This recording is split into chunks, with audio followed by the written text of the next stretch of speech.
الله مكان يكون وكلت أمري ديما وكل يوم لله لله لله لله سبحان الله ملك الكون لولا فضل الله مكان يكون وكلت أمري ديما وكل يوم لله لله لله لله. Every day's a good day. I put my life in your hands, Allah. You will always lead my way.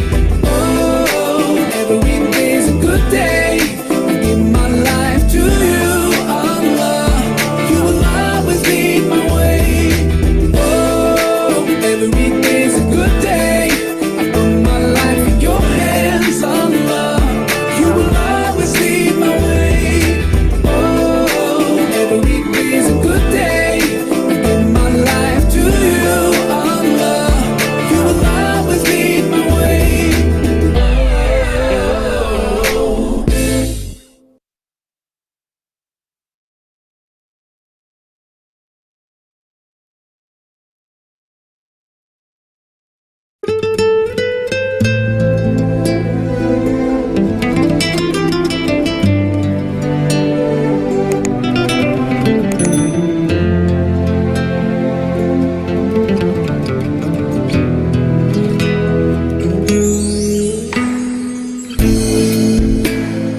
Praise Allah for sending me you, my love. You found your home, it's here with me, and I'm here with you. Now let me let you know, you've opened my heart. I was always thinking that love was wrong, but everything was changed when you came along. Oh, and there's a couple of words I wanna say. For the rest of my life, I'll be with you. I'll stay by your side, honest and true to the end of my time. I'll be loving you for the rest of my life. Through days and nights, I'll thank Allah for opening my eyes. Now and forever,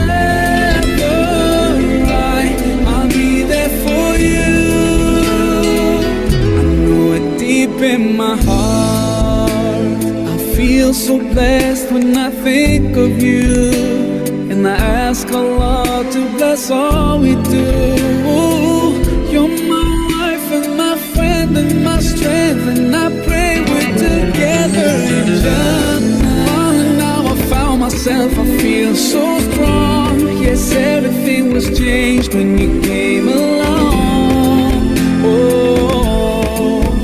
there's a couple of words I wanna say. For the rest of my life, I'll be with you. I'll stay by your side, honest and true to the end of my time. I'll be loving you for the rest of my life. Through days and nights, I'll thank Allah for opening my eyes.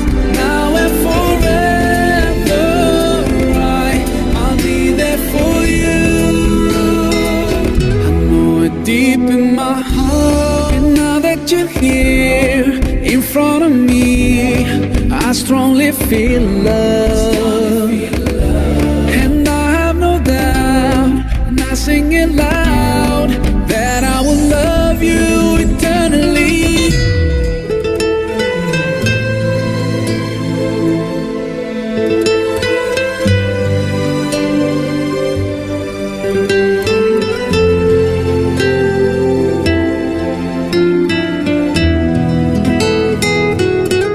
For the rest of my life, I'll be with you.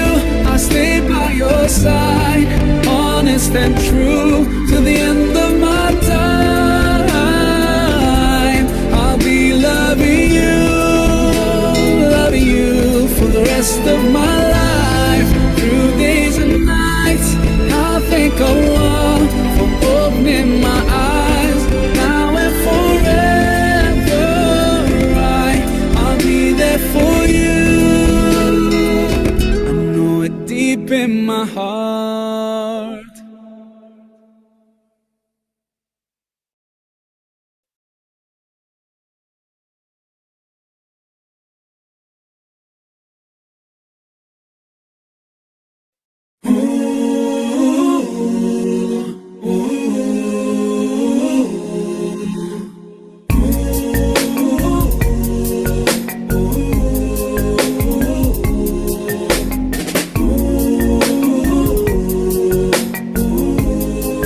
so far from you. Yet to me you were always so close. I wandered lost in the dark. I closed my eyes to all the signs you put in my way. I walked every day further and further away from you. Ooh, Allah, you brought me home. I thank you with every breath I take. Alhamdulillah, Alhamdulillah. All praises to Allah, all praises to Allah. Alhamdulillah, Alhamdulillah. All praises to Allah, all praises to Allah. I never thought about all the things you have given to me. I never thanked you.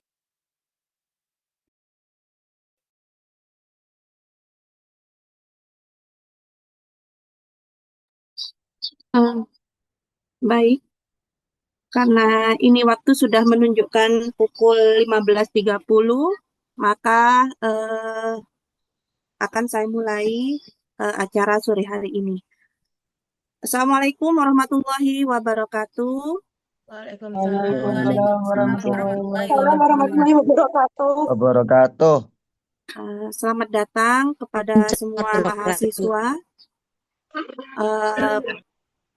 Mahasiswa saya khususnya di AKS 1 sampai AKS 5, kemudian dari ES 1 sampai ES 3. Nah, sore hari ini seperti yang sudah saya jelaskan pada pertemuan pertama, kita akan belajar bersama tentang instrumen keuangan Islam, yaitu suku. Kenapa kita harus belajar tentang suku? Bagaimana itu suku, kemudian bagaimana mekanismenya nanti akan dijelaskan oleh Ibu Dr. Hairunisa Musari. Nah, sebelum acara saya serahkan kepada beliau, ini terlebih dahulu saya akan membacakan piti beliau ya, piti Ibu Hairunisa Musari. Nah, Ibu Hairunisa Musari ini adalah dosen tetap dari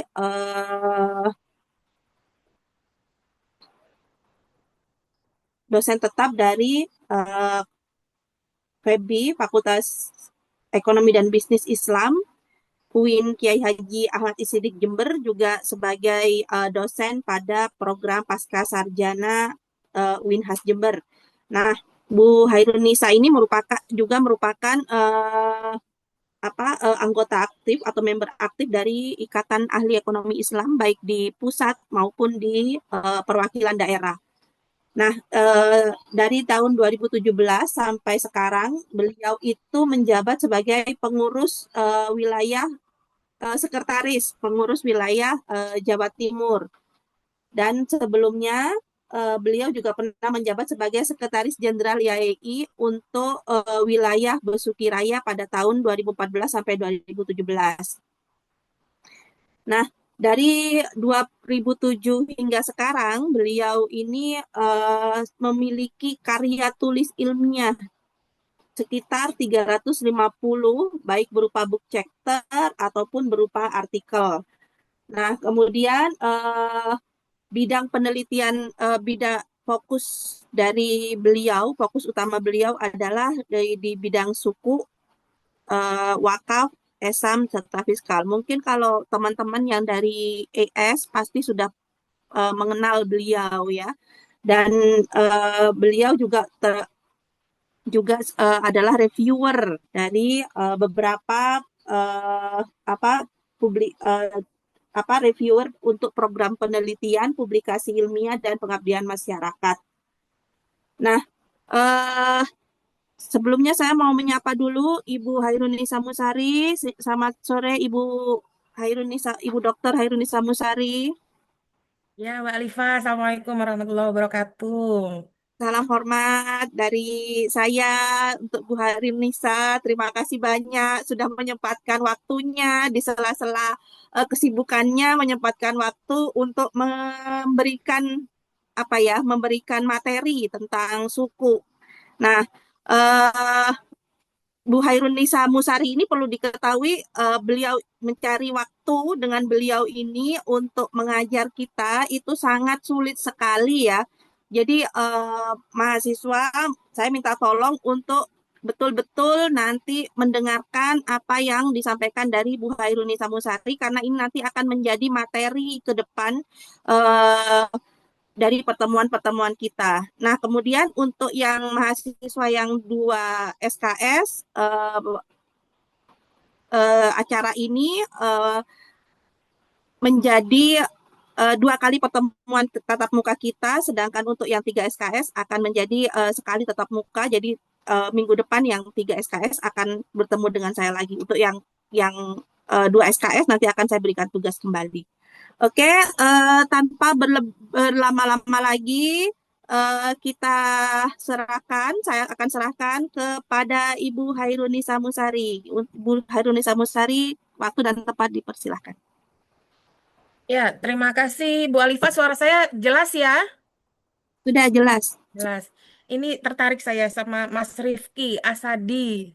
Ini saya kira pasang sesuatu ya di wajahnya. Ternyata anu apa eh, dari sininya ya, dari zoomnya. Dari Zoom. Eh ya, terima kasih untuk undangannya mengisi 7 kelas dari Bu Alifa. Ternyata ada beberapa nama saya familiar sekali dan ternyata benar ya ada 3 kelas ternyata dari Prodi ES yang saya ampu. Saya mengampu 2 kelas, tapi ada 3 kelas dari Prodi ES ternyata yang eh, 2 di antaranya yang saya ampu itu juga hadir ya di sore hari ini. Bismillahirrahmanirrahim. Saya langsung saja ya. Silakan Bu Hairunisa. Jadi saya dapat amanah amanah, dapat undangan dari Bu Nur Alifa untuk menjelaskan suku dan semula saya berpikir kalau prodinya prodi AKS saja. Jadi judul yang dipilih dan disepakati tentang memperkenalkan suku untuk akuntansi syariah. Kalau di prodi ES mungkin beberapa kali juga sudah saya singgung ya soal suku, cerita tentang suku, tetapi juga belum ada materi khusus yang spesifik dalam RPS itu yang khusus ya membicarakan suku itu sendiri. Jadi saya kira mungkin beberapa bagian akan banyak manfaat buat ES juga, namun juga ada beberapa bagian yang mungkin lebih kepada prodi AKS untuk ini ya bisa eh, relevan dengan prodinya. eh ini tautan ya informasi tentang saya. Jadi para mahasiswa kalau mau mengenal para dosen,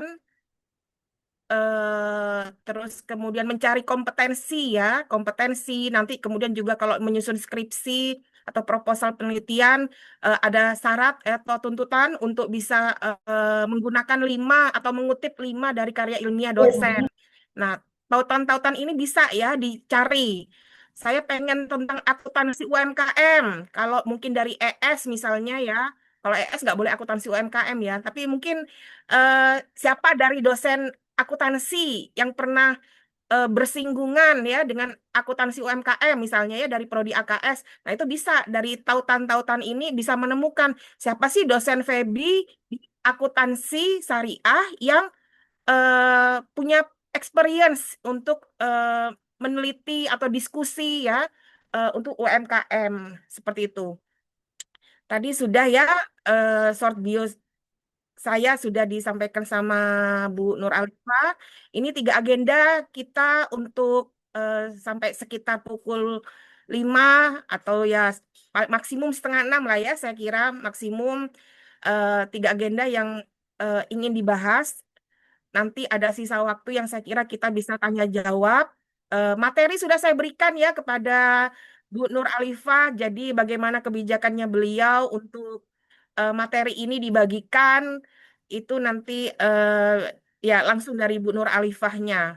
Tapi materi sudah ini ya sudah saya berikan. Ya, jadi ini suku dalam sejarah suku di Indonesia dan bagaimana implikasi dari suku terhadap akuntansi syariah. Di sini saya banyak merujuk ya dari tulisan saya sendiri. Ini eh, jadi karena cerita atau agenda yang pertama ini tentang sejarah ya. Jadi suku ini punya sejarah yang sebentar ini ada yang mau merekam. Ya, jadi ya, sejarahnya panjang dan beberapa referensi menyebutkan sudah sejak masa abad pertengahan suku ini sudah digunakan. Dan kemudian persisnya bagaimana, itu beberapa referensi menyebutkan kalau suku itu yang hari ini kita sebutkan suku, itu sebetulnya semacam cek ya, atau surat atau memo ya, surat perintah atau memo lah ya. Mungkin kalau hari ini kita menyebutnya mungkin bisa memo kepada pihak-pihak tertentu untuk melakukan apa yang diperintahkan. Terkait dengan sejarah, ini saya punya tulisan baru 2025. Jadi ternyata suku itu ya tidak benar-benar baru ya. Ada evolusi yang terjadi sejak lama, sejak dahulu. Di sini saya mengambilnya dari agama Samawi, bagaimana di kelompok masyarakat Yahudi, kelompok Kristen, aktivitas-aktivitas yang menjadi bagian dari cikal bakal suku itu sudah terjadi sejak lama, ya, sejak dahulu. Maksud saya sejak di masa itu, sejak di peradaban tersebut. Nah, ini kemudian apa instrumen di masa lalu itu diantaranya ada suftajah, sak, sama esam. Paling tidak dari riset saya ya, riset sejarah itu menemukan 3 instrumen ini merupakan cikal bakal terbentuknya suku hari ini.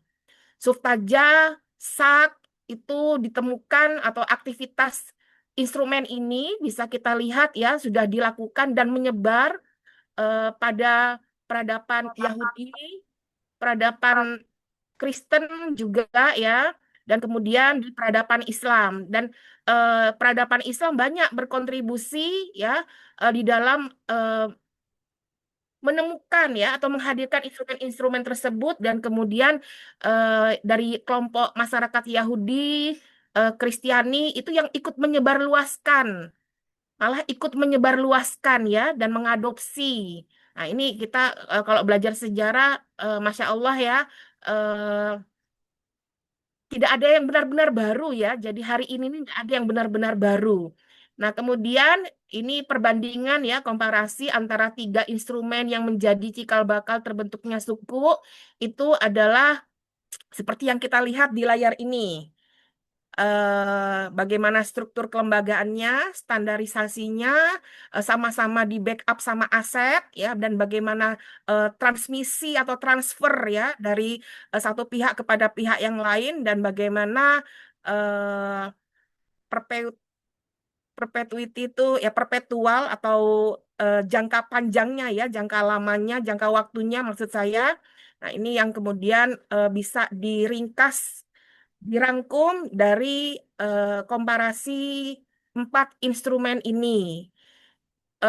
Esam ini yang spesifik ya dari masa Turki Utsmani, makanya di apa di PPT-nya ini banyak sekali gambar-gambar ya, ya di masa lalu karena memang historisnya ada ya pada instrumen suku. Eh, Nah, jadi instrumen di masa lalu dengan instrumen suku hari ini itu sudah berbeda jauh. Ini kita bisa lihat ya di sini. Ini sebentar, ini ilustrasi dari Esam ya. Esam ini juga ya yang kemudian saya menggaungkan atau mengadopsi ada yang baik dari ESAM ini untuk dihadirkan di dalam skema suku, yaitu perpetuity tadi, ya. Jadi kita ini di beberapa kesempatan tuh saya selalu menyampaikan, ya, termasuk ketika diundang oleh Direktur Pembiayaan Syariah untuk pengembangan capacity buildingnya para pegawai di Direktorat Pembiayaan Syariah, bahwa instrumen yang harus kita kembangkan di keuangan syariah itu yang tidak menjadi beban buat pemimpin Indonesia di masa depan, untuk generasi masa depan Indonesia. Jadi kebijakan-kebijakan hari ini, instrumen-instrumen yang menjadi primadona atau yang menjadi motor, ya, buat APBN di Indonesia itu masih punya persoalan. Kenapa? Karena ya ada masanya jatuh tempo, itu sudah presidennya, ya, yang memimpin di masa itu sudah berbeda. Suku sendiri ada yang sampai 30 tahun.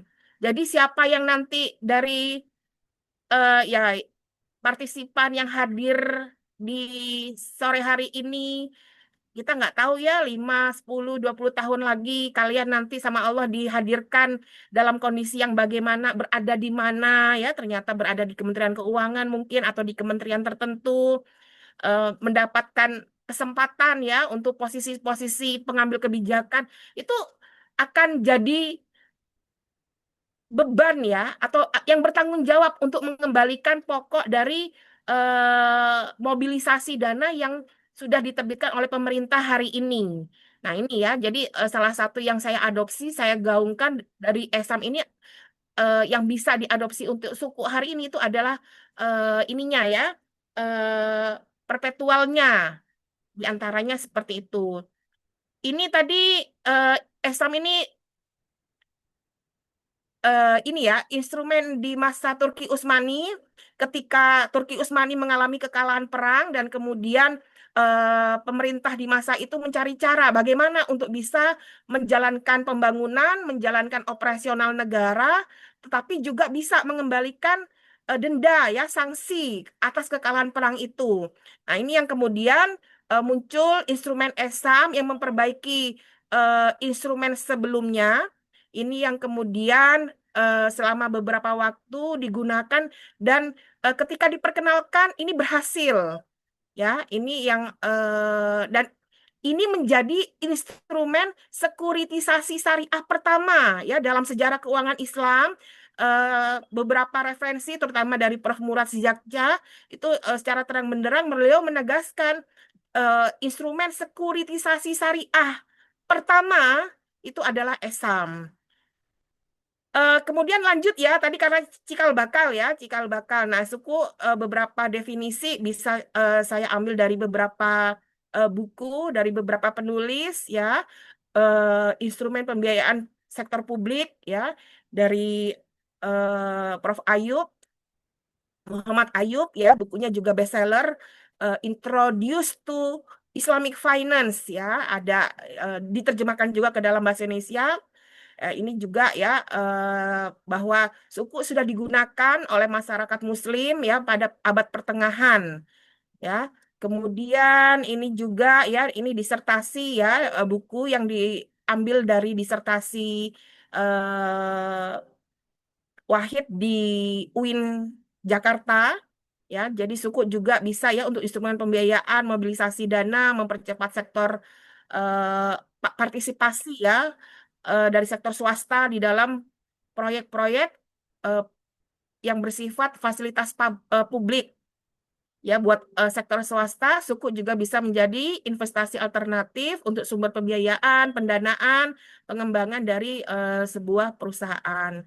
Ini yang berikutnya, ya, dari Prof. Rodoni dan Hamid juga, ya, suku bisa telah lama menjadi alat pembayaran. Nah, ini kita bisa lihat.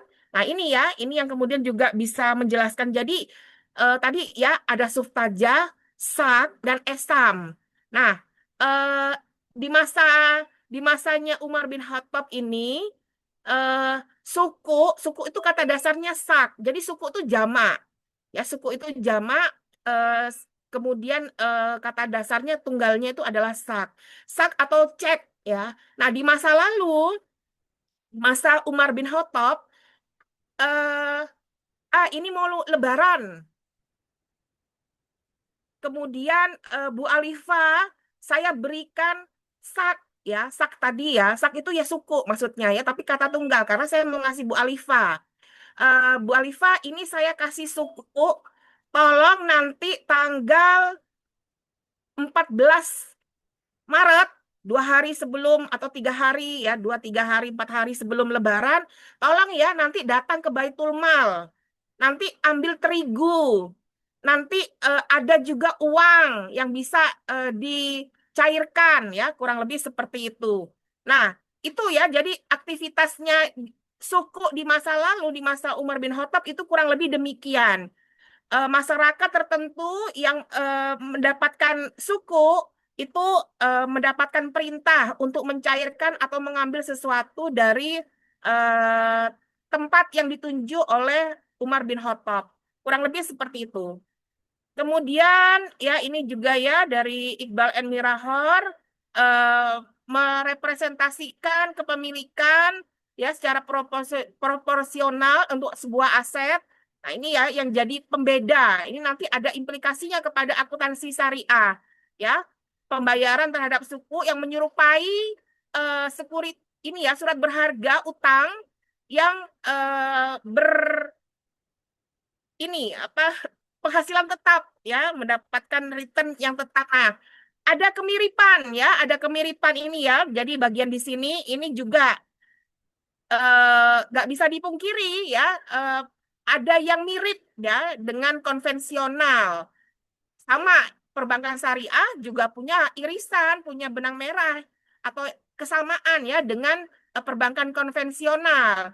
Tetapi juga tidak sepenuhnya ya, ada pembeda yang sangat prinsipal dari kedua kelembagaan tersebut. Sama ini juga ya pembayaran suku ini karena fixed income ya, fixed return ya, itu yang kadang-kadang dianggap nggak ada bedanya buat mereka yang awam atau tidak mengenal lebih jauh dengan suku.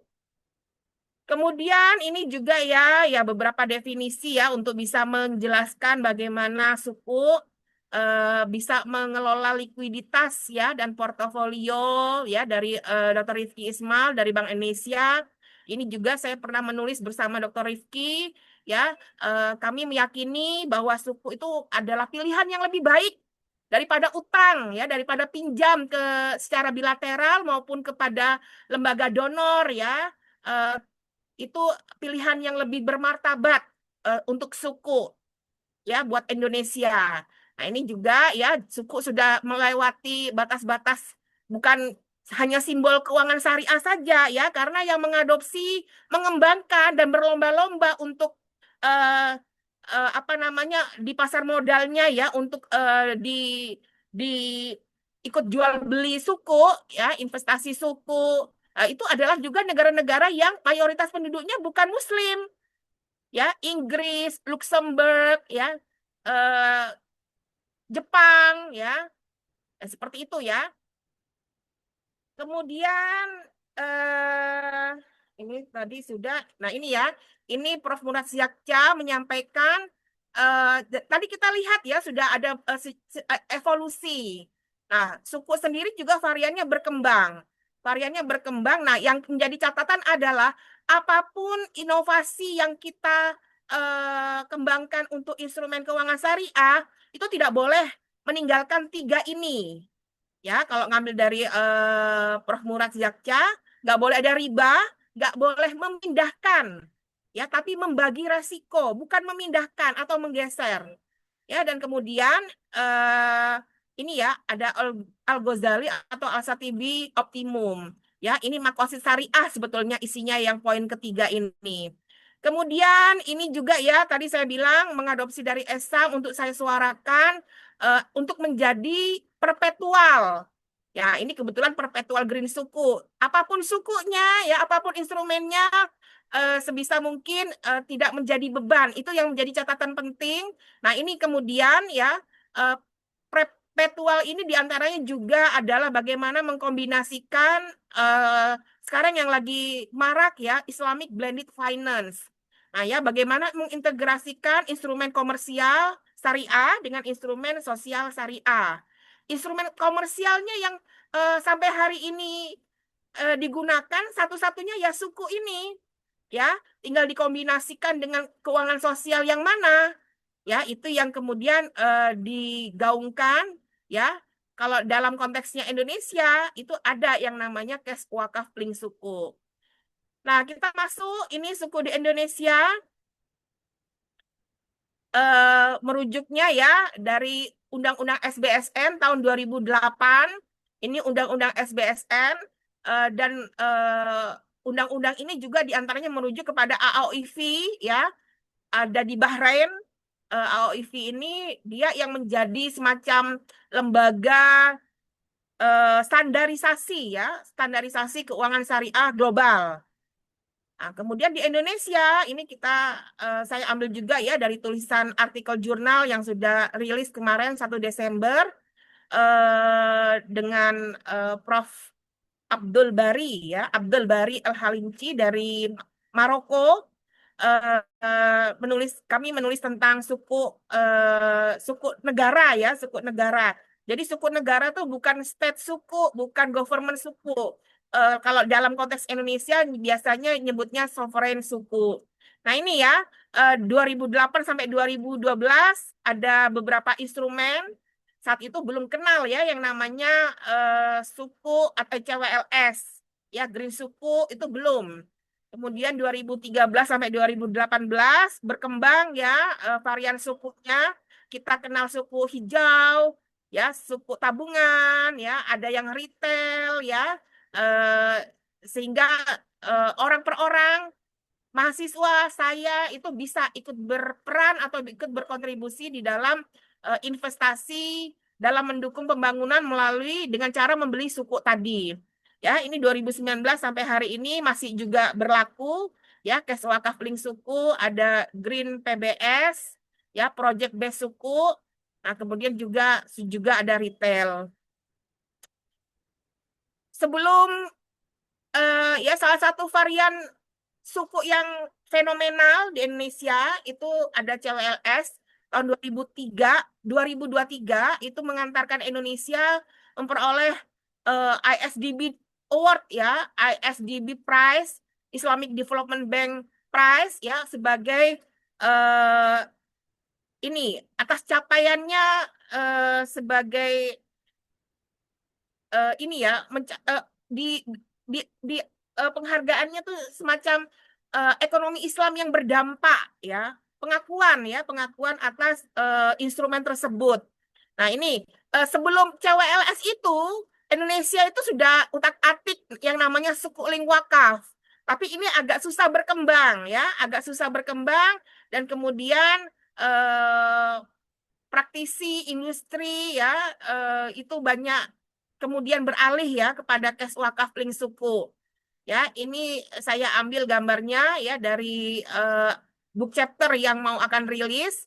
Ini saya menulis bersama Ibu Direktur KNEKS. Sebelumnya beliau adalah Direktur Pembiayaan Syariah ya dari DJPPR Kementerian Keuangan ya, bersama Sekretaris Prodi Perbankan Syariah ya dari UIN Jakarta.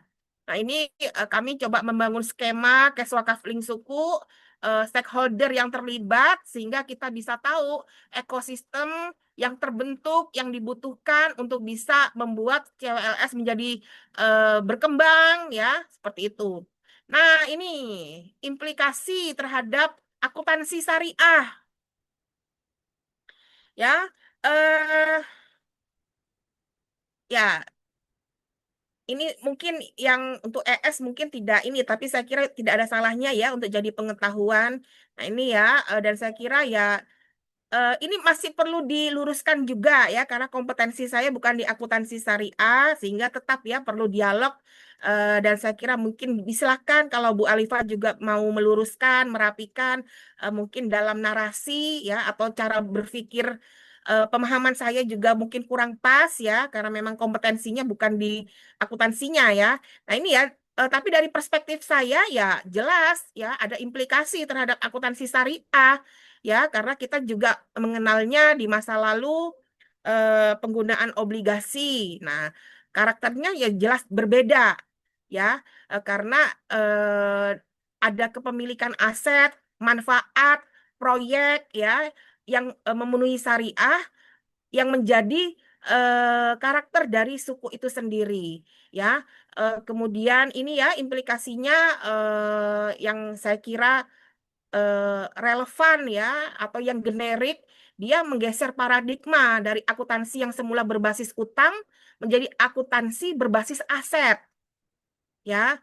Seperti itu. Kalau debt ini kan nggak harus ada barang, nggak harus ada aset yang menjadi underlying, tapi kalau di suku harus ada underlying ya, itu yang jadinya akuntansinya berbasis aset ya. Kemudian mensyaratkan juga ada perlakuan akuntansi yang jelas berbeda dengan yang konvensional ya. Terus kemudian pengungkapan, persyaratan pengungkapan disclosure-nya ya, pasti juga saya kira ada tata kelola syariah yang juga dituntut harus hadir di dalam disclosure tersebut ya. Dan kemudian ini ya mendorong pengembangan teori akuntansi syariah, standarisasi dan seterusnya. Nah, ini yang mungkin saya tidak begitu update ya, tapi mungkin kayak akuntansi hijau. Nah, ini standarisasi yang saya pahami karena saya ada yang eh, mahasiswa bimbingan saya ya, bukan, saya menguji AKS ya. Jadi dia akuntansi tapi pada lembaga amil zakat. Nah, yang saya pahami setelah mencoba mencari tahu, akuntansi hijau itu prakteknya atau best practice-nya atau aturannya hanya baru pada perusahaan. Nah, itu bisa nggak kalau diadopsi sama NGO atau lembaga amil zakat? Nah, ini yang bisa menjawab harus dari orang akuntansi syariahnya. Nah, ya, jadi kebutuhan-kebutuhan itu ya dari akuntansi butuh banget untuk bisa membuat standar-standar yang bisa mengikuti perkembangan terkini. Salah satunya dengan suku tadi. Nah, ini ya. Jadi implikasi konseptual ini mencoba merinci ya, mencoba merinci implikasi konseptual terhadap kerangka kerja akuntansi syariah. Kenapa? Karena ada prinsip kepemilikan ya, yang dimiliki itu tergantung akadnya ya, tergantung akadnya. Nah, ini ya, investor suku punya hak kepemilikan terhadap underlying aset atau manfaat. Nah ya, implikasinya apa? Ya suku nggak selalu di ini ya, di menjadi liability murni, ya nggak menjadi liabilitas murni lagi. Tidak selalu maksud saya ya. Nah, kemudian beberapa struktur juga suku mencerminkan transfer manfaat ya atas kepemilikan dari aset tersebut. Ini ya, jadi implikasi konseptualnya buat kerangka kerja akuntansi syariah. Ya, terus ada profit risk sharing ya, otomatis mesti ada beda kan ya dengan yang konvensional, ada larangan riba. Ya, jadi kalau bunga tentu di laporan akuntansi syariah ya mestinya nggak ada. Ya, mungkin namanya tadi itu diganti ujroh, margin ya sesuai dengan ini. Dan filosofisnya juga beda. Bukannya mencari diksi atau vocab kosakata yang sebagai pengganti, enggak ya, tapi filosofisnya memang beda sehingga kehadiran eh, diksi-diksi tersebut ya itu yang memang mencerminkan ya nilai-nilai yang ada atau prinsip-prinsip di dalam keuangan syariah. Nah, ini kemudian ya tadi implikasi terhadap standar akuntansi. Ya, saya mencoba mencari dan ternyata menemukan ya di PSAK 110 itu akuntansi suku. Ternyata sudah ada. Ya dia mengatur ini ya pengakuan terhadap berbasis apa acquisition value nih ya. Nilai nilai ini ya, nilai nilai beli mungkin. Ya, nah, ketika mengakuisisi ya, mau mengambil ya, kemudian mengukurnya bagaimana, pendapatan sukunya bagaimana, terus menyajikannya bagaimana ya, seperti itu. Mungkin ada beberapa istilah juga ya yang saya gunakan itu tidak akuntansi banget ya, perlu diperbaiki ya, perlu diperbaiki mungkin ya. Saya kira masih ada ya karena eh, istilah yang pasnya ya. Kayak likuiditas, likuiditas kalau mau diterjemahkan kan cairan ya. Padahal maksudnya adalah uang tunai, misalnya ya di ekonomi kan ada seperti itu.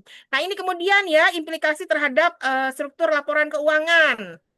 Tentunya buat investor, buat eh, yang menerbitkan ya juga jadi ada bedanya. Karena masing-masing akad juga menuntut punya karakter yang berbeda sehingga eh, makanya ya mungkin ada akuntansi mudharabah, akuntansi ijaroh. Nah ya, ya karena memang akadnya berbeda sehingga perlakuannya juga menjadi berbeda di dalam siklus akuntansi.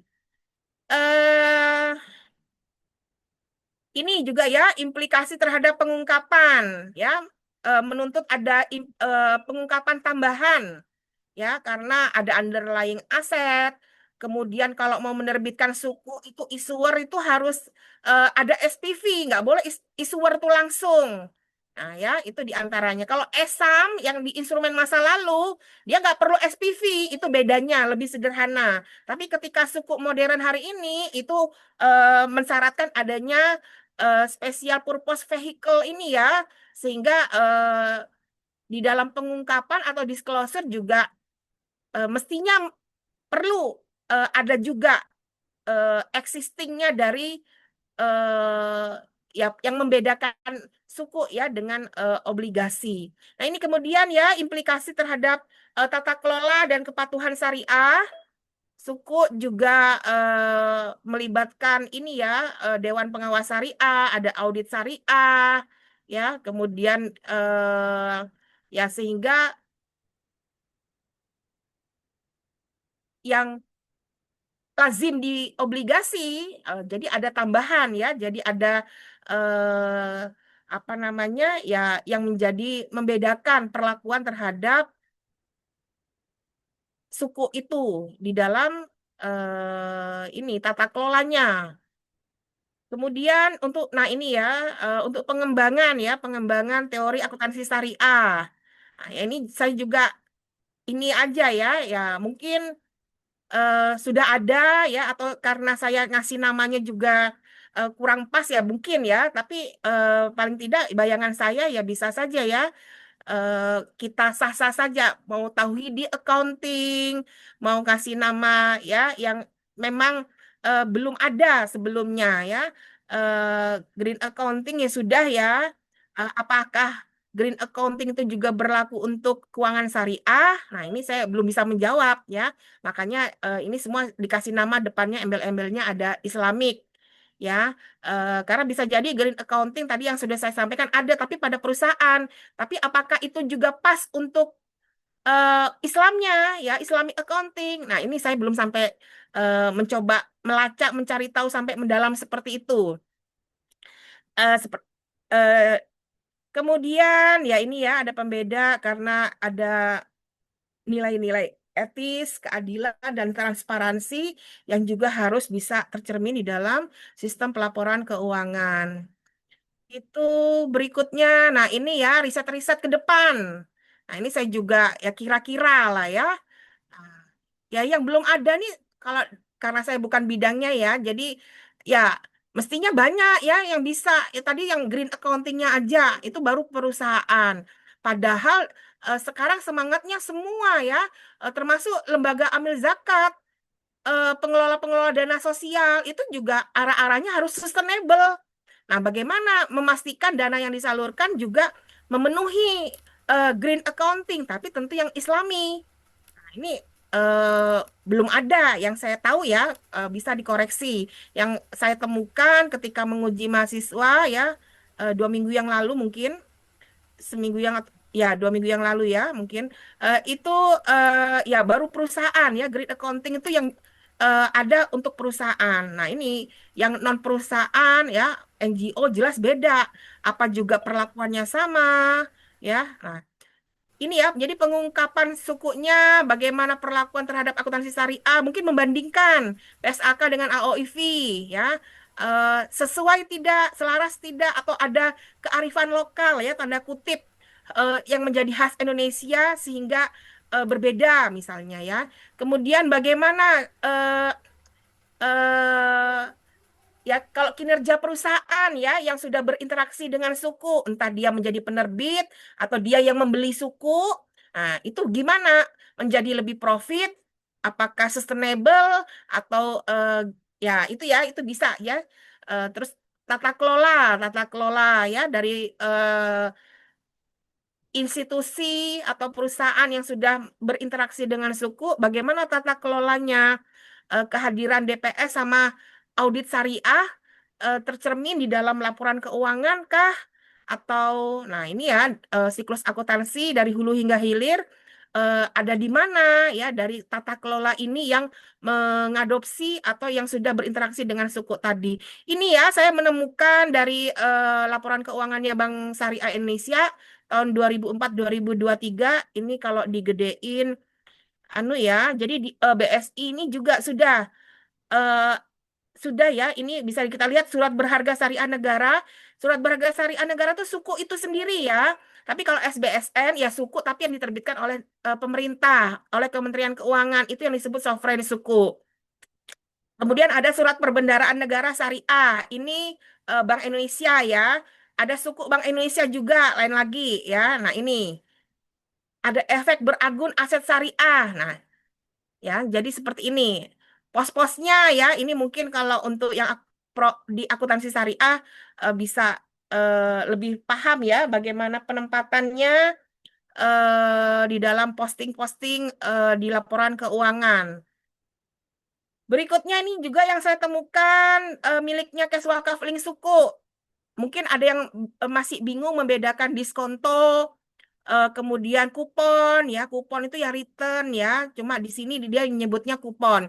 Nah, diskonto ini kita bisa lihat ternyata kalau berdasarkan Undang-Undang 41 tahun 2004 ini ada biaya-biaya di dalam pengelolaan wakaf yang ya yang harus dikeluarkan ya maksud saya. Walaupun Kes Wakaf Link Suku ini adalah instrumen surat berharga negara, tapi karena kombinasi dengan suku sehingga syarat yang ada di ini ya pengelolaan wakaf itu juga jadi include di dalam membuat laporan dalam perhitungan ya diskonto dan kuponnya itu ya. Jadi ini sebetulnya biaya-biaya di dalam pengelolaan wakaf. Suku bukan wakaf, tapi karena dia menjadi Kes Wakaf Link Suku yang berintegrasi dengan wakaf tunai. Nah, ini sehingga nilai-nilai ini diambil dari undang-undangnya yang terkait pengelolaan zakat, ini yang kemudian digunakan untuk menghitung diskonto. Berapa yang boleh pakai buat untuk nazir ya, untuk lembaga pengelola wakafnya, manajer wakafnya, dan berapa yang boleh dibagikan kepada mauquf alaihnya. Ya, ini ada penjelasannya sudah ya. Jadi tahun 2020 ada Kes Wakaf Link Suku, tapi bukan retail ini ya. Yang retail sama-sama 2020. Tapi yang ini bukan retail ya, pengelolanya adalah BWI. Ya, digunakan untuk membangun, mengembangkan ya, prasarana yang ada di rumah sakit mata. Rumah sakit mata ini juga Ahmad Wardi ini ya rumah sakit wakaf ya bekerja sama dengan Dompet Duafa. Nah prasarananya terus kemudian layanan jasa buat mereka yang butuh operasi katarak dan seterusnya. Nah itu melalui penerbitan Kes Wakaf Link Suku ini. Ya saya kira itu ya poin-poinnya. Ini saya ngambil dari referensi, ya saya menuliskan referensi utama dari saya yang spesifik ya sudah membahas suku seperti itu. Ini yang terbaru ya 2000 di atas 2020-an lah. Itu dulu dari saya. Cepat ya. Oh, iya. Siap. Terima kasih Bu Hairunisa Musari. Oke, teman-teman, itu adalah penjelasan tadi mengenai suku dari Ibu Dr. Hairunisa Musari. Nah, yang perlu ini nih di apa ditanyakan nih dari teman-teman ini Mbak, ada yang bertanya di kolom WA saya, Bu, itu suku awalnya kok ada itu kenapa sih Bu? Ini ada yang bertanya seperti itu di kolom WA saya. Karena ini pemalu Mbak, dia ini adalah mantan alumni kita.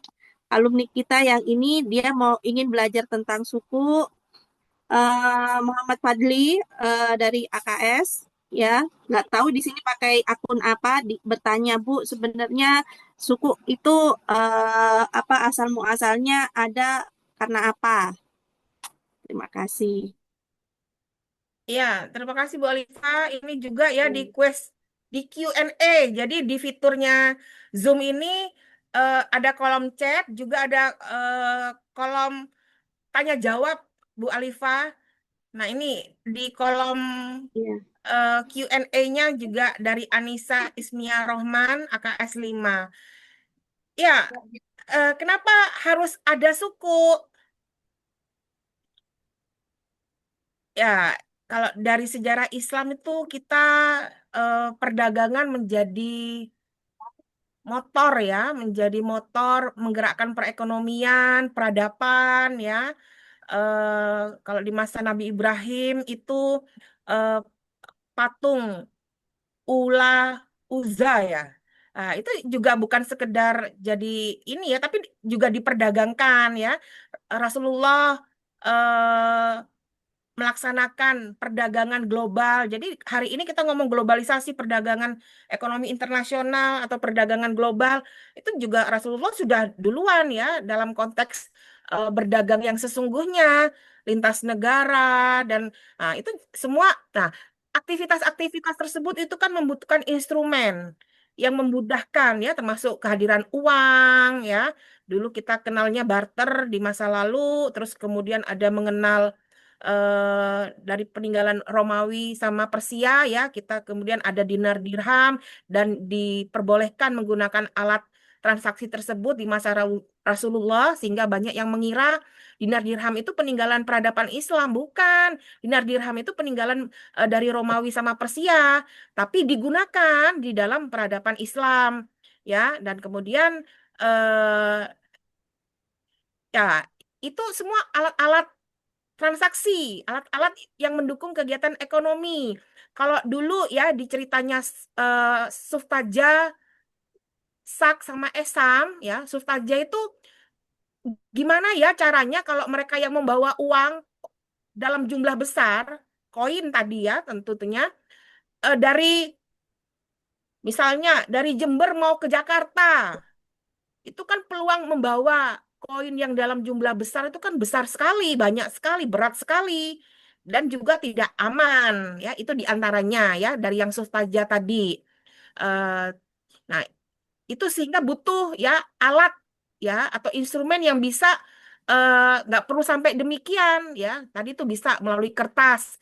Eh, Bu Alifah mau membeli kain di Pasar Abang, Pasar Tanah Abang di Jakarta, nggak perlu bawa uang ya, tapi tadi bisa apa namanya dengan membawa kertas ya yang nanti bisa di apa namanya dipindahkan ya atau dialihkan atau dicairkan di Jakarta nanti. Jadi nggak perlu dari Jember ini bawa uang dalam jumlah besar. Misalnya itu ya diantaranya ya kalau sejarah yang cerita yang Suftaja.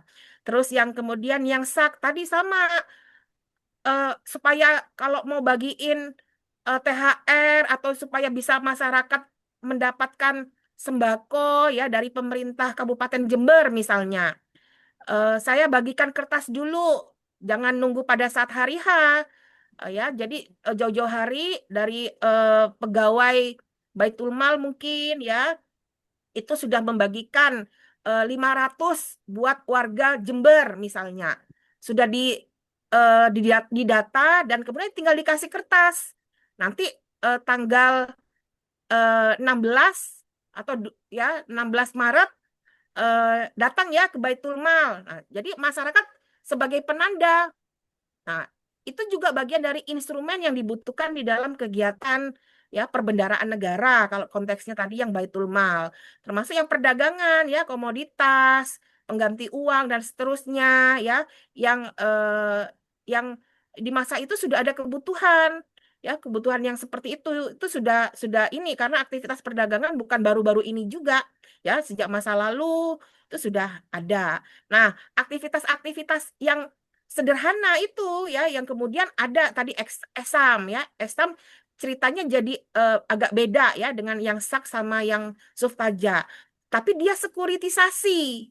Nah, makanya ya tadi saya sebutkan ini evolusi suku obligasi yang sesungguhnya tuh juga sebenarnya kalau kita mau belajar sejarah cikal bakalnya ya dari instrumen-instrumennya keuangan Islam tadi ya.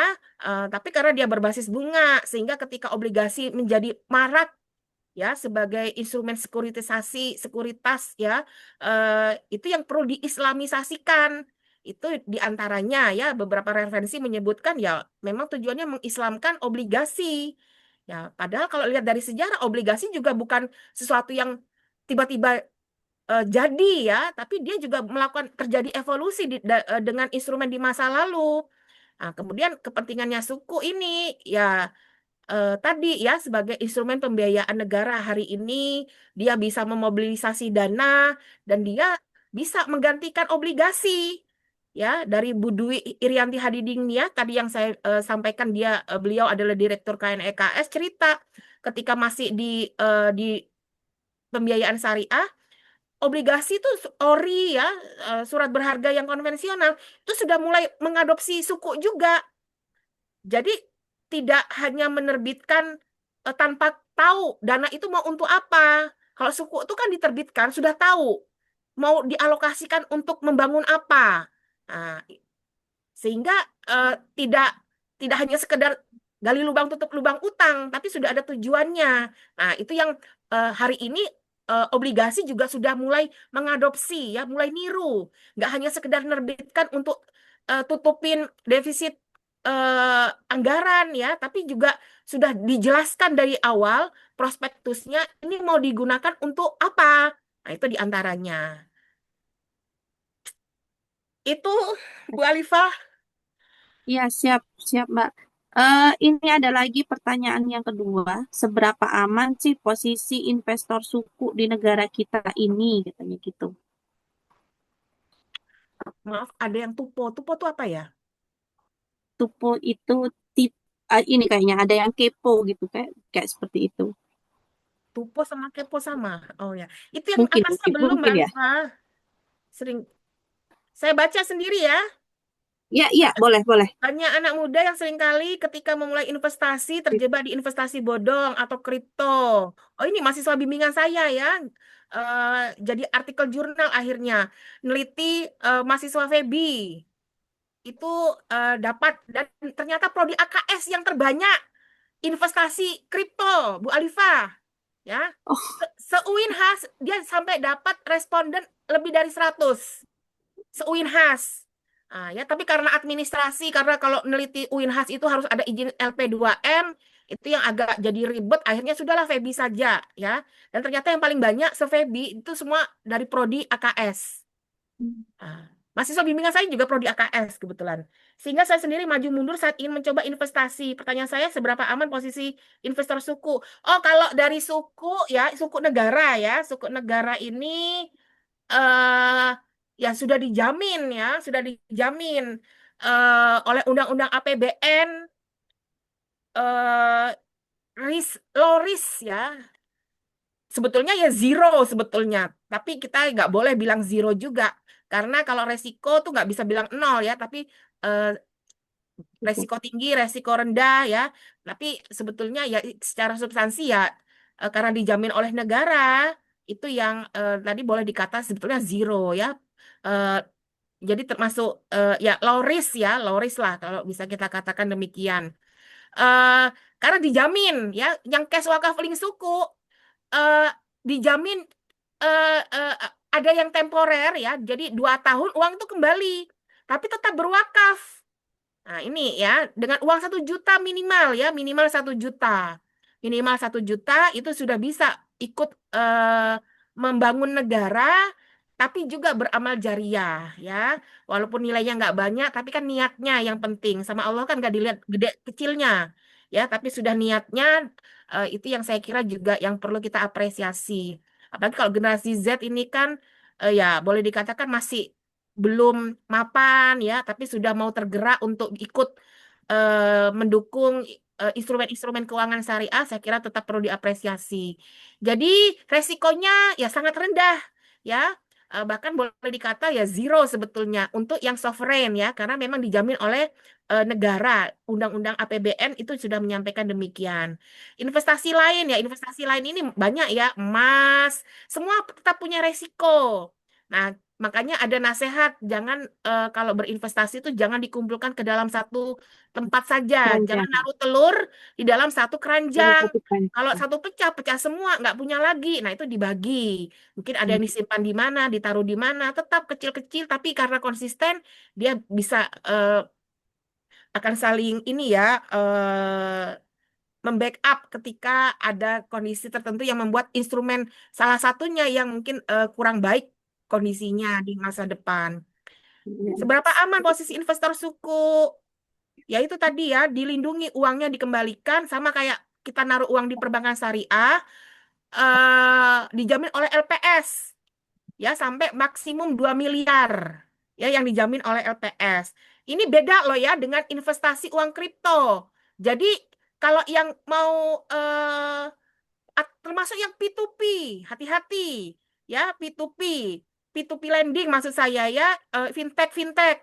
Itu nggak ada yang melindungi. Kalian mungkin ngikuti ya kalau saya menguji kompre, salah satu artikel atau yang saya tanyakan itu terkait yang hari ini yang lagi ramai ya dalam 3 bulan 4 bulan ini mulai Oktober 2025, saya mesti ngasih studi kasus eh, Dana Syariah Indonesia. Ya itu akuntansi syariah banget kalau mau dijadiin studi kasus ya, dia ngalami default ya, dan itu juga kenapa kok, nah bisa jadi pembelajaran, hati-hati investasi fintech juga karena tidak Hmm. dijamin. Beda kalau perbankan dijamin oleh LPS, kalau suku itu dijamin oleh negara yang sovereign ya, yang sovereign. Kalau Hmm. transaksinya di pasar modal ya, yang corporate suku mungkin eh ya aktivitas di pasar modal ya kan juga dipengaruhi ya oleh naik turunnya emiten, harga emiten, Ya. sama aja kayak saham. Nah, itu juga ada Ya. resiko. Ya, tapi ketika sudah ada otoritas ya, regulator dan sebagainya, saya kira ya tentunya aman. Ya, tentunya aman. Ini beda ya dengan fintech. Ya, memang belum ada melindungi. OJK sebatas mengawasi ya mereka Ya. yang harus tercatat ya, tercatat di terdaftar di OJK ya, sebatas itu, tapi uang yang diputar di fintech itu masih belum dijamin, belum ada penjaminnya. Hmm. Ya, oke. Oke, Bu Hairunisa, ini ada lagi yang masuk ke WA saya. Nah, ini saya sarankan ya untuk mahasiswa jangan lagi ke WA, tapi langsung aja tulis di kolom chat atau kolom tanya jawab ya. Ini dari Evana Abida, IS3. Izin bertanya Ibu terkait kepemilikan suku. Apakah suku benar-benar mencerminkan kepemilikan aset di mana banyak suku ijarah atau sewa yang berstruktur sale dan leaseback aset dasar dibeli kembali oleh emiten saat jatuh tempo senilai harga nominal. Dari sini menimbulkan pertanyaan, apakah ini pembelian aset real atau sekedar jaminan utang? Sekian, Bu. Assalamualaikum warahmatullahi wabarakatuh. Ya, terima kasih ya, pertanyaannya saya kira baik sekali ya, eh, dalam ya, sudah dalam banget. Ya secara umum saja ya mungkin normatif yang saya sampaikan, untuk bisa produk keuangan syariah itu termasuk suku ya diterbitkan, itu nggak ujuk-ujuk terbit. Mereka harus mendapatkan pernyataan kesyariahan dari DSN MUI. Sama, cash wakaf link suku tuh juga setiap kali mau terbit seri baru setiap tahun itu harus ada kesariahan pernyataan kesariahan ya dari DSN MUI. Kalau fatwanya sudah ada, undang-undang SBSN juga ada, fatwa suku tuh ada. Fatwa obligasi syariah itu ada, fatwa suku juga ada ya. Sekarang ada yang baru karena sudah tahu bedanya antara obligasi syariah dengan suku. Nah, sehingga ya kita bisa mempercayakan ya kepada lembaga yang sudah ditunjuk oleh negara ya, karena di sana tuh bukan cuma ahli ekonomi, ahli kitab kuning, ahli agama, usul fikih, ya fikih muamalah dan seterusnya. Mereka yang berdebat ya, layak tidak produk ini, akad ini diterapkan sesuai syariah atau tidak. Nah, kita yang termasuk saya ya, yang kita belum mumpuni secara keilmuan, kesariahan, sehingga ya kita terima jadi ya dari produk yang sudah disahkan atau ditetapkan oleh DSN MUI itu. Sehingga tapi ketika di lapangan terjadi penyimpangan ya, itu ya saya kira DPS harus yang benar-benar amanah ya menjaga. DPS itu nanti juga akan membuat laporan kepada DSN MUI. Ya, jadi sudah upaya-upaya untuk mengawal kesariahan ya, kebaikan dari instrumen tersebut itu sudah diupayakan ya secara kelembagaan, sehingga ya kita perlu ya mempercayakan itu ya, bahwa apa yang diterbitkan atau apa yang menjadi produk keuangan syariah dalam konteks Indonesia itu sudah beres ya, dan kita ibaratnya sudah gugur istihadnya, karena yang beristihad adalah ya lembaga yang sudah ditunjuk negara tadi. Nah, praktek-prakteknya itu yang saya kira kadang-kadang dan seringkali, nggak cuma kadang-kadang, itu karena ketidaktahuan ya, ketidaktahuan kita termasuk yang menjual ya atau yang memberikan ini ya menjadi perantara sehingga apa namanya kita membeli sama kayak saya misalnya. Tahun 2020 dari Bu Dwi itu menyampaikan di dalam sebuah webinar bahwa pembeli CWLS pertama di Jawa Timur itu adalah saya. Ya, jadi saya kira tuh saya tuh hanya di Jember ya, tapi Bu Dwi menyampaikan terlepas entah bercanda atau bagaimana ya, tapi beliau menyatakan secara terang-benderang bahwa pembeli CWLS pertama di Jawa Timur itu adalah saya. Nah, pada saat saya membeli di Bank Syariah ya, ketika belum merger ya, 3 bank itu saya nungguin 2 jam karena belum online ya. Cash wakaf link suku seri pertama itu satu-satunya instrumen CWLS yang offline. Setelah itu yang kedua sampai hari ini itu yang sudah hybrid. Nah itu saya 2 jam. Dari bank tersebut itu juga bingung. Nggak tahu kalau ada instrumen namanya CWLS. Nggak tahu kalau banknya menawarkan dan menjadi mitra distributor untuk penjualan suku. Nah, ya, juga nggak heran kalau saya analogikan dengan bank syariah. Ya, mereka yang menjadi account officer ya atau marketing itu kadang-kadang dia masih nggak bisa membedakan ya mudharabah musyarakah ya, kemudian pembiayaan-pembiayaan dengan karakteristik akad-akad yang tadi yang saya sebutkan itu apa bedanya ya, kenapa kok fix ini ya bayarnya fix ya setiap bulan misalnya ya, pertanyaan-pertanyaan mendasar kok tinggi, yang konvensional nggak sampai segininya. Nah, itu pertanyaan-pertanyaan yang lazim. Tapi karena ketidaktahuan, ya literasi, hanya karena bekerja di bank syariah, nah itu PR besar ya, terutama ya buat mahasiswa yang berasal dari Fakultas Ekonomi Bisnis Islam, karena yang punya power di situ, yang punya kapasitas dan belajar itu ada di sini. Nah, itu ya saya kira tantangan ke depan seperti itu. Jadi seolah-olah ya atau kok kayak begitu itu kadang-kadang dan seringkali itu ya memang karena ketidaktahuan baik dari kita sebagai pribadi ya, termasuk mereka yang terlibat di dalam interaksi dengan kita pada saat penjualan tadi ya, dari pusat, dari puncak manajemen puncak yang menjadi issuer itu mereka oke, ya DSN MUI semua sudah beres, tapi ketika turun ke lapangan di tataran implementasi, nah itu yang juga ya tetap ada peluang karena urusannya sama manusia, tempatnya salah, tempatnya hilaf ya, sehingga sangat mungkin sekali eh, karena ketidaktahuan tadi ya, eh, ya itu yang saya kira yang bisa jadi persoalan ke depan yang harus sama-sama kita hadapi. Itu Oke, kalau dari saya. iya. Ini ada lagi pertanyaan Bu Hairunisa, apa boleh dilanjut ya? Oh ya boleh.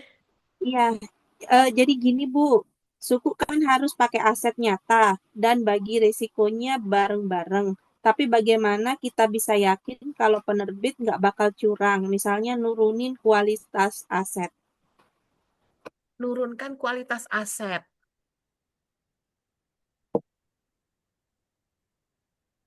eh ya, jawaban saya juga mungkin normatif ya. Jadi kalau ada kekurangan, kelemahan itu juga jadi kritik ya. Jadi eh suku itu di awal-awal ya, karena saya juga banyak menulis di media massa saat itu, termasuk sangat rajin, produktif, eh, juga bukannya baik-baik saja ya. Bahkan suku hari ini yang makanya tadi saya sampaikan, saya menggaungkan perpetual suku supaya suku yang terbit hari ini tidak jadi beban untuk generasi masa depan. Kenapa? Karena ada yang maturity date-nya sampai 30 tahun ya. Nah, itu nggak kebayang 30 tahun lagi kondisi alam Indonesia bagaimana, literasi, awareness ya, bagaimana generasi di masa itu, pemimpin masa itu, bagaimana ya, dan keadaan asetnya sendiri yang menjadi underlying, kepiawaian mereka untuk bisa mengendalikan utang, dan kondisi utangnya sendiri di Indonesia pada 30 tahun itu bagaimana, itu kan kita sesuatu yang masih nggak tahu secara pasti. Nah ini nih kalau dari saya ya tadi tuh yang perlu diperbaiki salah satunya ya. Jadi suku bukan sempurna, bukannya benar-benar baik secara ini ya, eh, ya ibaratnya kafah ya, tetap masih ada kekurangan. Tapi dia pilihan yang lebih bermartabat buat Indonesia, buat umat Islam, ketimbang ya tadi utang murni ya, atau sesuatu yang sifatnya sudah berbasis bunga. Nah, itu saya kira poin pentingnya tuh di situ. Untuk hari ini suku menjadi eh, pilihan ya, tetapi tetap perlu diperbaiki. Nah, tadi untuk kepercayaan itu sudah disampaikan di awal, ya sudah tahu pokoknya setiap bulan negara ya atau si issuer akan membagi sekian.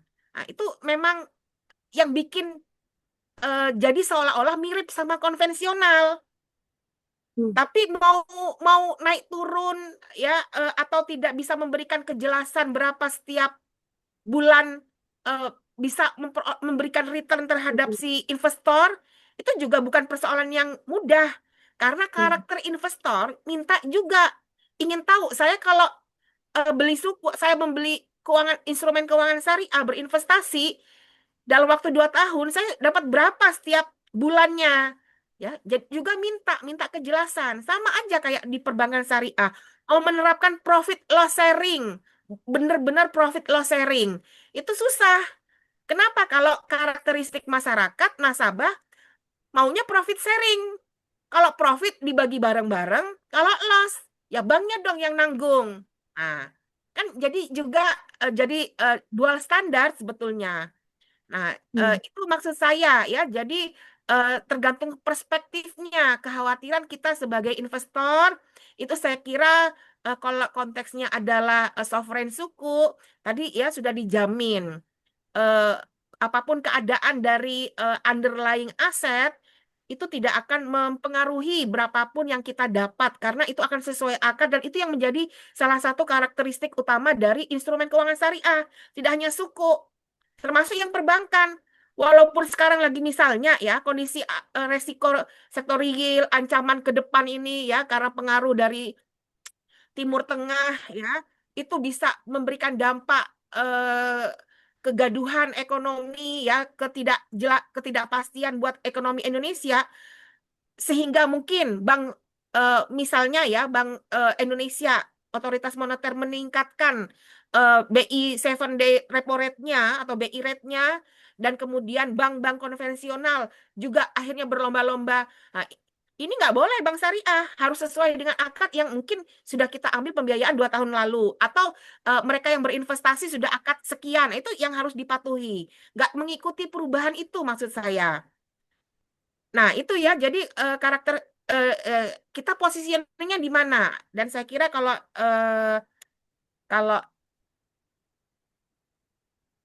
instrumen keuangan negara atau dari perbankan syariah karena sudah ada penjamin, insya Allah ya sudah ada yang menjamin maksud saya. Lain cerita Hmm. kalau investasinya yang tadi ya P2P, fintech. Nah, itu dalam konteks Indonesia kita belum ada penjaminnya. Itu yang saya kira harus hati-hati karena aktivitas P2P lending itu juga investasi buat mereka yang berinvestor, memberikan kepada perusahaan investasi perusahaan fintech dengan dana yang kita miliki, kita sebagai investor ya, dan kemudian dana itu disalurkan kepada UMKM, niatnya baik, mulia ya. Pinjol ya misalnya ya, pinjaman online itu sebetulnya kan diksi yang netral, tapi menjadi diksi yang negatif ya karena konotasinya yang seperti hari ini kita lihat ya. Nah, kurang lebih seperti itu. Nah, itu yang belum ada penjaminnya. Ketika UMKM ya atau mereka yang pinjam nggak bisa membayar, eh ya itu yang bisa bikin kolaps ya untuk perusahaan fintech. Nah, itu andai kata mereka kolaps, mereka ada masalah, nggak bisa membayar ya, termasuk yang dana syariah Indonesia itu ya sekian triliun, tapi nggak bisa ngapa-ngapain ya. Padahal tokoh-tokoh yang di balik dana syariah Indonesia itu terkenal ya, punya buku bestseller tentang keuangan syariah juga.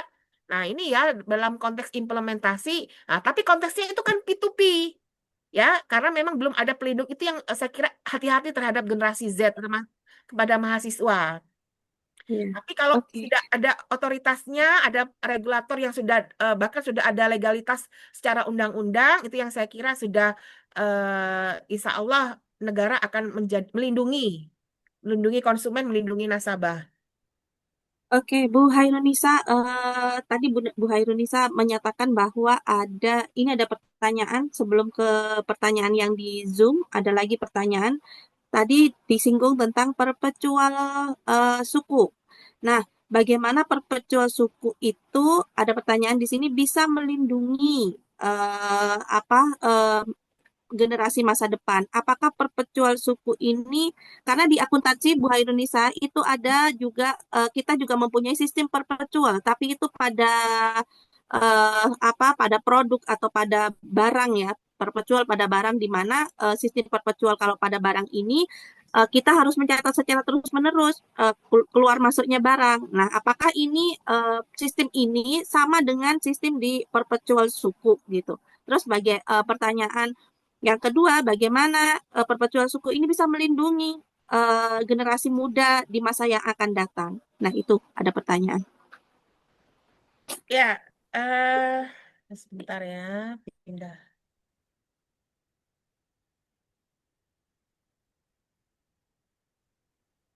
Ya, jadi konsep perpetual itu sebetulnya masih propos ya, masih usulan. Karena tapi sudah ada yang mempraktekkan ya, Malaysia Airlines itu ya termasuk saya lupa ya namanya, harus buka catatan dulu ya. Jadi di pasar modal itu sudah ada sebetulnya ya perpetual suku. Beberapa perusahaan AirAsia tuh juga ya ada ya. Eh, ini apa namanya menggunakan mekanisme perpetual suku. Kemudian CWLS sendiri itu sebetulnya juga ada yang perpetual karena ada dua akad, temporer atau yang perpetual. Saya pribadi dan saya yakin juga kebanyakan masyarakat Indonesia masih kecenderungannya adalah ambil yang temporer. Jadi saya berwakaf, tapi nanti 2 tahun lagi mulai saya terhitung menjadi wakif, itu uang saya akan kembali ya. Itu masih menjadi pilihan yang ya kalau buat saya pribadi itu menarik ya, lebih menarik, lebih lebih sesuai lah ya dengan karakter saya, dan saya kira itu juga menjadi saya nggak punya data, tapi saya meyakini ya kalau saya ngobrol dengan eh, pihak Direktorat Pembiayaan Syariah itu, ya memang yang mayoritas diminati adalah yang temporer. Perpetual itu adalah uang yang diinvestasikan atau dana saya wakaf untuk membeli CWLS itu nggak kembali ke saya. Negara tapi masih mengembalikan ya, tetapi yang dikembalikan diberikan kepada eh, nazir. Nah, dalam konteks ini negara masih mengembalikan. Ya, idealnya adalah yang eh, untuk perpetual suku ke depan itu adalah yang negara nggak ada kewajiban mengembalikan pokok. Yang perlu negara pikirkan adalah bagaimana tetap bisa mengelola kegiatan produktif ya dari aset yang ada atau manfaat yang ada, sehingga dia menjadi return buat si investor atau buat wakif. Ya, karena makanya bisa mendorong sektor real, ya, industri halal dan seterusnya. Itu hal-hal yang di sektor real perlu kita kembangkan, dan itu bisa ya jadi underlying ya untuk penerbitan suku ke depan. Nah, tetapi menghasilkan ya, bukan dan negara tidak ada kewajiban mengembalikan. Itu yang saya kira menjadi catatan di perpetual dalam konteks yang tadi saya sampaikan. Nah, investor wakif tetap dapat return, ya dapat kupon, ya. Tetapi itu yang kemudian diwakafkan, dikembalikan kepada nazir. Nah, seperti itu. Kalau temporer kan kembali ke saya, negara tetap mengembalikan. Nah, konteksnya perpetual pada CWLS hari ini, negara tuh masih mengembalikan, tapi tidak kembali kepada investor atau wakif, tapi diberikan kepada nazir. Nah, seperti itu. Nah, itu yang saya kira ya secara rasional eh, dengan penerbitan instrumen yang dalam jangka waktu yang lama ya hingga 30 tahun terutama ya, yang menjadi catatan kritisnya tuh perlu memperhatikan itu ya, karena pernah menerbitkan 30 tahun ya green suku, global green suku. Nah, itu yang bisa membahayakan ya untuk generasi di masa itu, yang menjadi pemimpin di masa itu. Jadi itu yang saya kira konteksnya ya, perpetual itu sendiri mengambil dari filosofisnya Esam. Jadi Esam itu tanpa ada SPV, Esam itu ngasih return buat semua yang berinvestasi, buat small saver ya, penabung kecil. Jadi kayak kita ada retail, saya cuma naruh 1 juta. Bisa, ya, nggak perlu pakai uang banyak ya, dengan minimal 1 juta ya, dalam konteks hari ini masih 1 juta dianggap yang boleh terendah ya. Itu kita bisa, dan setiap bulan itu mendapatkan eh, pendapatan ya, mendapatkan kupon tadi atau return tadi. Nah, negara supaya tidak menjadi gali lubang tutup lubang utang, ya harus bisa mengelola ya BUMN-nya, karena itu ya kalau konteksnya yang di Esam itu ya ibaratnya BUMN-nya Kerajaan Turki Utsmani, Kesultanan Ottoman, ya itu dia mengelola tembakau, perkebunan ya dan sebagainya, itu yang menjadi yang digunakan untuk memberikan return kepada si investornya. Nah, konteksnya itu juga bisa di dalam suku yang akan datang, bagaimana mengelola kegiatan produktif. Nah, hasil dari kegiatan produktif itu yang diberikan kepada investor atau wakif. Nah, seperti itu. Dan negara tidak ada kewajiban, dan sampai seumur hidup ya, selama saya ada itu bisa diwariskan kalau yang Esam ya, bisa diwariskan kepada anak turunannya. Nah, kita masalahnya belum ada yang konteks yang demikian ya. Jadi masih semacam ya usulan ya, menyuarakan, tapi persisnya seperti yang tadi saya sampaikan, konteksnya yang mengadopsi Esam itu belum ada, belum ada. Perpetualnya itu masih negara mengembalikan. Jadi perspektifnya tuh mau nolong negara, tidak membebani negara. Nah, generasi masa depan itu konteksnya tuh adalah generasi yang nanti memimpin mengelola negara.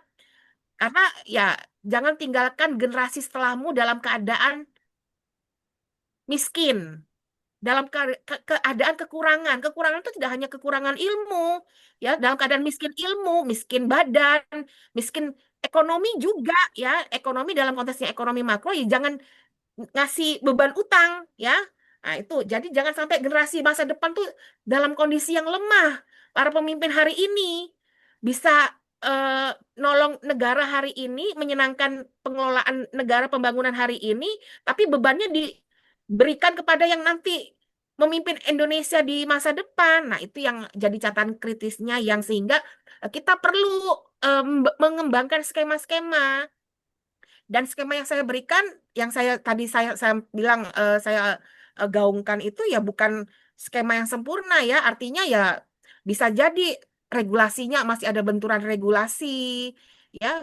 Kemudian mungkin ya dari sisi mekanisme untuk memastikan BUMN bersedia, ya, kepada retail-retail yang penabung kecil atau investor kecil itu bersedia atau tidak, ya.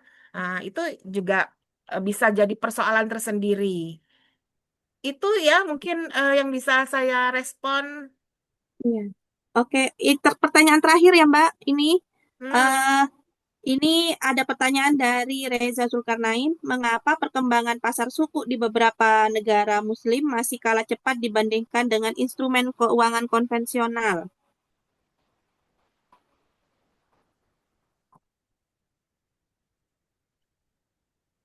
eh Ya, kalau dalam konteks Indonesia itu sama pertanyaannya itu dengan pertanyaan kenapa sih umat Islam di Indonesia itu nomor satu terbanyak sedunia, tapi pertumbuhan bank syariahnya kok cuma, ya, kurang lebih seperti itu. Dan kita bisa nembus 5% itu berapa belas tahun, ya, berapa puluh tahun mungkin malah, ya. Itu pun setelah Bank Nusa Tenggara sama Bank eh, di Aceh, BPD-nya, ya, Bank Pembangunan Daerah di Aceh, itu dikonversikan ke dalam syariah. Jadi bank syariah maksud saya, itu yang kemudian jadi naik ini. Nah, kemudian tadi keuangan syariah masih kalah, ya, masih kalah, ya. Saya kira untuk pertumbuhan itu kita termasuk pesat kalau kita membandingkan. Saya nggak bawa data, ya, tapi pernah menuliskan juga eh, pertumbuhan zakat di Indonesia itu malah lebih tinggi daripada pertumbuhan GDP, ya. Indonesia pertumbuhan keuangan syariahnya, saya yakin juga pertumbuhan loh, ya, ngomong pertumbuhan. Nah, masalahnya adalah konvensional ini sudah demikian besar sehingga ketika dia tumbuhnya lambat, ya karena sudah sangat besar, ya, boleh dikata misalnya sudah mendekati jenuh, ya, karena memang yang menguasai itu adalah yang konvensional. Nah, itu yang saya kira ya jadi medan jihadnya kita semua untuk bisa bagaimana keuangan syariah tidak hanya mewarnai tapi menjadi mendominasi, ya. Kalau kita, ya, kita harus meyakini itu. Nah, ini tugasnya kita adalah bagaimana eh, ya bisa ikut ambil bagian, ya, di dalam menjadikan ekonomi dan keuangan syariah sebagai jawaban, sebagai solusi buat perekonomian nasional maupun global.